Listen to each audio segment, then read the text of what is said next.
Yep, I'll admit it, I sold out for money. And it all began 18 years ago when I was 23 years old. I had just graduated from college, and fortunately, I didn't have any college debt. I got a scholarship to play football at Clemson University. Yep, believe it or not, I was one of those big linebackers at the time. But my aspiration, my dream at this point in my life was to be an entrepreneur, to be a full-time real estate investor. So I was reading and learning as much as I could about people who had done this successfully.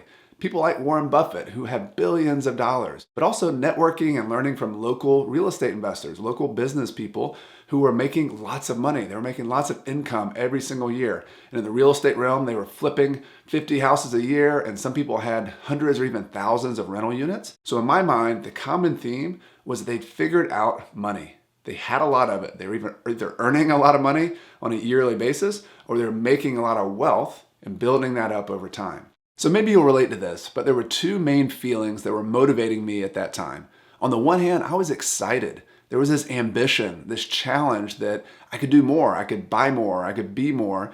And being successful with money and business was sort of a symbol of that. The more houses I could buy, the more things I could buy, the nicer house I could live in, all of those things were symbols for, am I succeeding at this goal? Am I getting better? On the other hand, there was a fear. I was afraid. At the very base level, just kind of the animal instinct, am I going to have enough money to put food on the table? And so money represented survival, but it also represented some fears I had in my psychology, my inner world here of, am I good enough? Is this even going to work? You know, other people have made this work, but I don't know if I can. I'm 23 years old. That's ridiculous that I would try this. So there's all this inner talk, these fears going on. There's also this ambition, and those all motivated me. And my main measurement was money.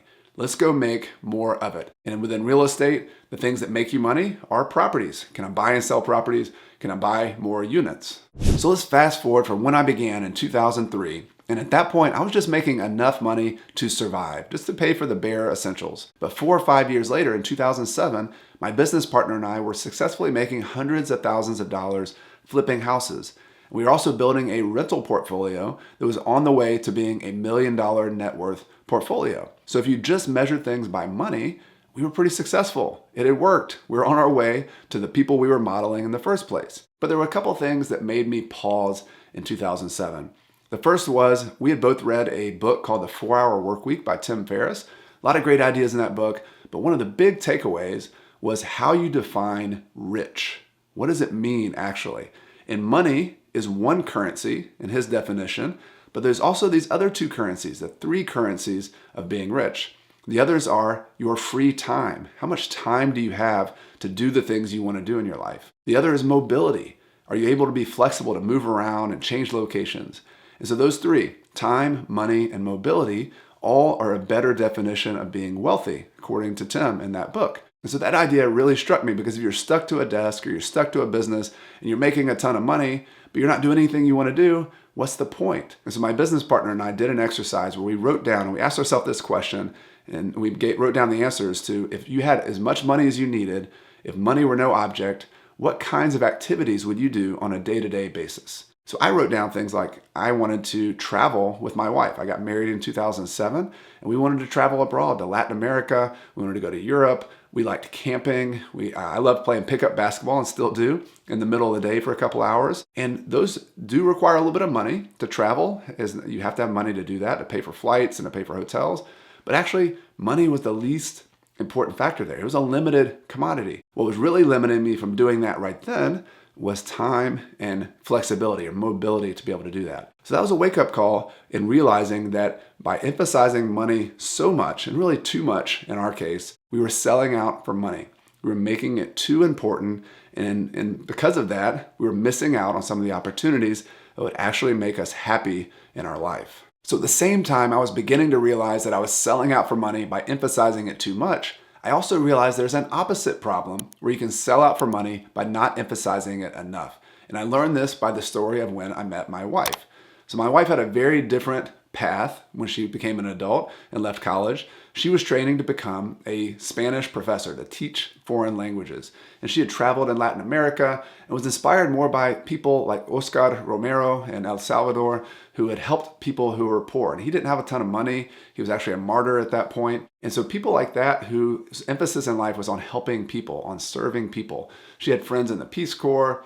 And from her point of view, money was not actually a help. In fact, sometimes it could be an evil. It caused problems. It caused people to be abused. It caused environment to be degraded. And so I didn't have an argument directly with any of those. I think those are some good points that people have done those things. But my only response was that people who want to do good in life, who want to help and serve people, that money, if it's not put on a pedestal and worshiped, can be a tool. It can help move those causes forward. And that's the truth. In lots of different causes in the past, from Gandhi to Martin Luther King, it required resources, it required money.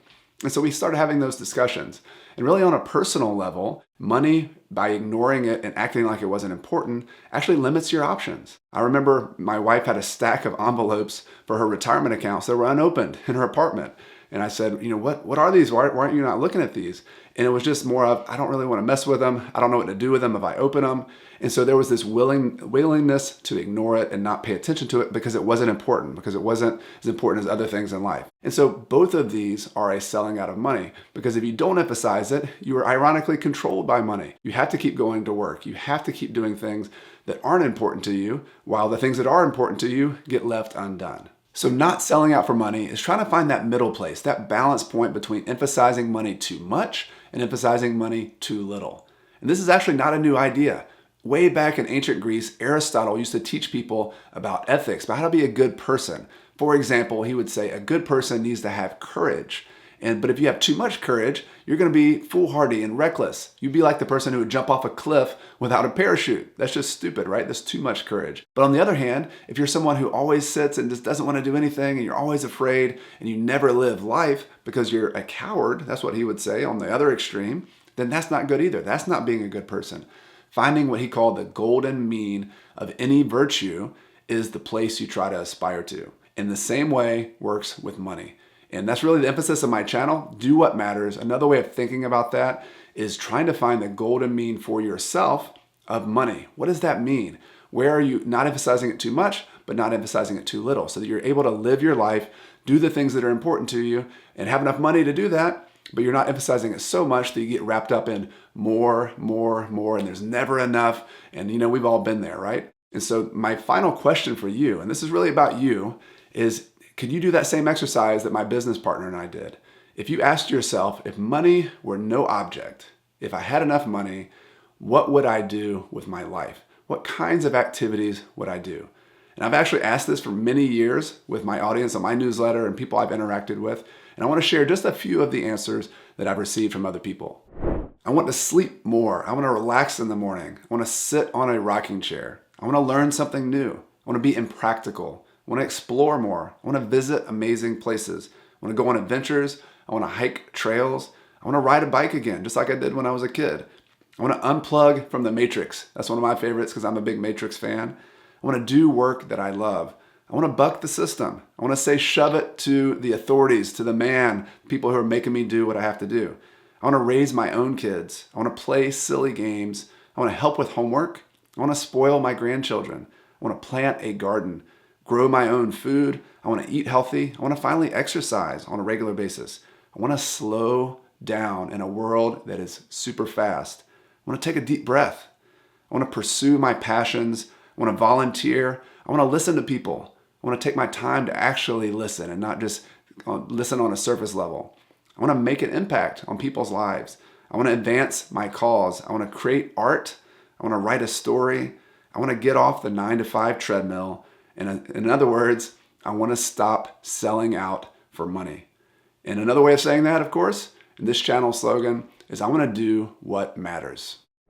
If this philosophy or this idea resonates with you, I would love to hear from you in the comments below. Let me know what matters to you. What kind of activities would you do if money were no object? And if you like this channel, if you like this idea, please subscribe, hit that subscription button and the little bell so you don't miss anything. Really, the whole idea of this channel is giving you the tools you need to live this kind of life, to do more of what matters. And real estate investing, of course, is a big part of that for me. And teaching about real estate investing and money is what a lot of the videos on this channel are going to be all about. I also think you'll like the next video, which is an interview I had with someone called Mr. Money Mustache. He's a blogger who's in the kind of a famous person in the FIRE movement. And he and I had a conversation conversation about what happens after you achieve financial independence. What's the purpose of your time and of your life? So be a good continuation of this conversation to check out that conversation I had with Mr. Money Mustache. You've been watching Coach Carson TV. My name is Chad Carson. You can also call me Coach, and this is a channel all about investing in real estate, achieving financial independence, and doing more of what matters. See you next time.